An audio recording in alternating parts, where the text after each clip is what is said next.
આમાં જે highway authority છે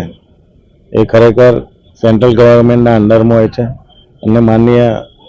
કાલે પ્રદીપસિંહ જાડેજા અમારી લોકસભા ભરૂચની બેઠક લીધી હતી, એની અંદર આ ચર્ચા થઈ છે અને વહેલી તકે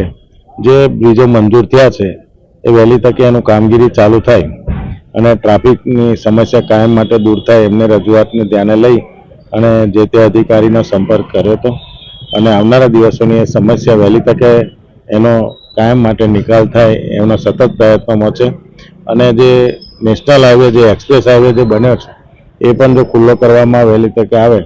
અને આ કામગીરી ત્યારબાદ ચાલુ કરવામાં આવે તો અહીંયા જે ટ્રાફિક સમસ્યા છે કામગીરી દરમિયાન અવરોધરૂપ ના થાય એ માટેના પ્રયત્નો સરકારશ્રીના છે.